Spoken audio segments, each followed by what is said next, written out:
Bismillahirrahmanirrahim. Assalamualaikum warahmatullahi wabarakatuh. Pemirsa dimanapun kita berada, Alhamdulillah kita bisa kembali bertemu di DNA Business Channel, sebuah channel yang khusus mengungkap tentang rahasia-rahasia teologis mengapa pada akhirnya manusia itu harus berbisnis.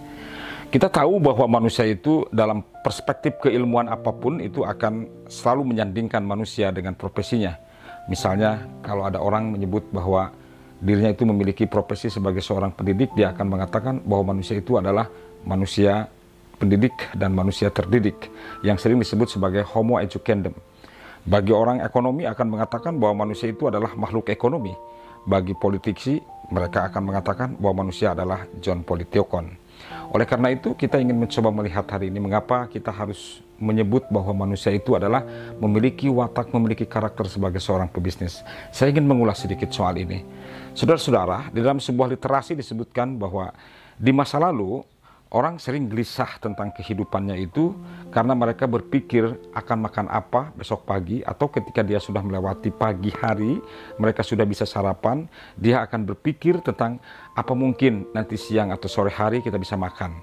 Itu menjadi sesuatu yang menggelisahkan. Itu situasi dan kondisi masyarakat yang terjadi, saya kira bukan hanya di masa lalu tetapi juga di masa-masa sekarang ini. Banyak orang yang kemudian hidup dalam sebuah lautan yang seperti saya gambarkan barusan. Tetapi kemudian bertumbuh dan bertumbuh manusia, yang akhirnya juga muncul sebuah kondisi baru di mana banyak orang atau banyak manusia yang ketika mereka sudah merambah ke dalam dunia bisnis itu sudah mulai mengubah persepsinya, yang sehingga pertanyaannya bukan apa mungkin besok pagi dia sarapan atau mungkin nanti siang atau nanti sore bisa makan. Tetapi orang sudah mulai berpikir tentang apa mungkin aku bisa mengungguli orang lain. Manusia menjadi kompetitif, menjadi sebuah arena di mana dunia ini dijadikan sebuah sansak untuk mengurus, mengatur manusia satu sama lain, berperang dalam tanda petik untuk mencari sesuatu yang lebih unggul di antara satu manusia dengan manusia lain. Tentu dalam soal ini, baik dalam konteks ekonomi maupun dalam soal sosial dan budaya.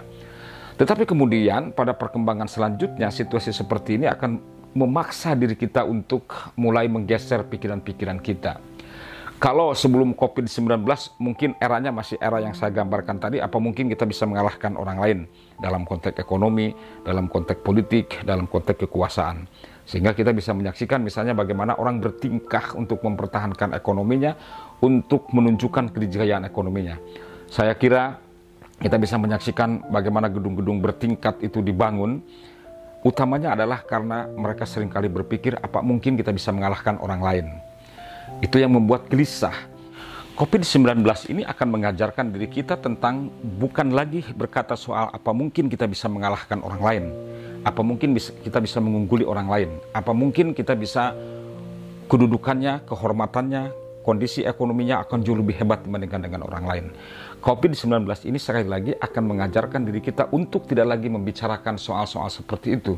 Hari ini kita sedang dihadapkan pada satu situasi di mana kalau kita mengutip sebuah tulisan yang disusun oleh Bertrand Russell, seorang intelektual, seorang filosof yang sangat luar biasa, itu di abad modern ini, yang pernah menyusun sebuah skenario bersama Albert Einstein tentang anti nuklir ya pada tahun 1960-an itu, mencoba menggambarkan situasi ini. Dia kelihatannya mengutip tulisan orang lain. Dia mengatakan bahwa kehidupan seperti ini kalau ingin, atau kalau coba saya ingin korelasikan dengan apa yang dituliskan oleh Bertrand Russell, itu adalah satu situasi yang persis seperti sebuah kapal yang terdampar pada sebuah pulau, yang kapal itu yang terdampar di sebuah pulau itu semua mati begitu, dan yang tersisa hanya mereka berdua. Lalu di tempat itu tidak ada lagi makanan kecuali sisa-sisa makanan yang terdapat di dalam kapal itu. Lalu mereka membuat sebuah kesepakatan bersama setelah makanan itu habis, karena tidak ada bahan-bahan lagi yang bisa dimakan, dan masing-masing di antara mereka memiliki senjata itu. Mereka berpikir bahwa hanya mungkin mereka bisa bertahan hidup satu di antara dua orang itu. Oleh karena itu mereka sangat mungkin sekali untuk melakukan kanibalisme. Saya kira situasi COVID-19 ini meskipun arahnya tidak semengerikan seperti itu, tetapi orang sekarang ini dibikin dalam keadaan yang sangat sulit sekali.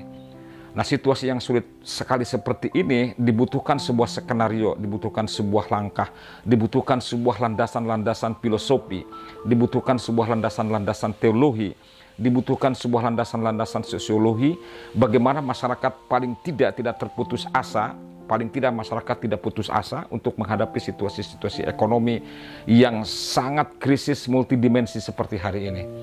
Caranya, saya kira langkah-langkah yang harus kita lakukan adalah bagaimana kita menumbuhkan kesadaran bahwa situasi ini adalah situasi global dan situasi ini harus diselesaikan secara bersama-sama. Solusi untuk memecahkan semua masalah yang dihadapi oleh bangsa ini harus dilakukan secara bersama-sama seluruh warga. Karena tidak mungkin masalah ini hanya bisa diselesaikan oleh negara, sekalipun negara tetap dituntut hadir untuk menyelesaikan semua problem yang dihadapi oleh umat. Saya kira jika kita tidak turut serta untuk menyelesaikan persoalan-persoalan yang gegap gempita menyesakkan seluruh dada masyarakat manusia di muka bumi ini, tentu apalagi termasuk di negara kita Indonesia ini, kita akan tetap kesulitan untuk menghadapi badai yang sangat luar biasa ini. Saya kira ini problem yang akan dihadapi bukan hanya menyangkut masyarakat kecil, masyarakat bawah, masyarakat rural, tetapi juga akan menghadapi, akan menghinggapi, akan menciderai, bahkan akan menodai, bahkan akan melukai termasuk para pelaku-pelaku bisnis. Hari ini hampir tidak mungkin ada pelaku bisnis yang merasa optimis memandang kehidupan, memiliki kepercayaan diri yang sangat tinggi untuk menjalani bisnis, kecuali mereka-mereka yang memiliki kesanggupan untuk beradaptasi dengan dunia yang sangat kompleks seperti ini. Yang kedua, kecuali mereka yang memiliki ketabahan menghadapi hidup dan bahwa mereka pada akhirnya harus keluar dari krisis ini secara tepat. Kemudian yang ketiga, pebisnis-pebisnis yang akan tetap bertahan itu adalah mereka yang memiliki keyakinan, yang memiliki belief, yang memiliki iman.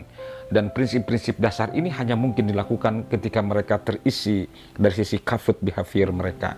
Oleh karena itu, dalam suasana seperti ini saya mengajak kepada seluruh warga masyarakat yang paling tidak menonton YouTube ini adalah untuk kembali menata diri kita, membaca berbagai literasi, bagaimana kita secara bersama-sama keluar dari krisis yang multidimensi ini, dan semoga Allah Subhanahu wa Ta'ala segera mengakhiri apa yang telah menimpa masyarakat kita.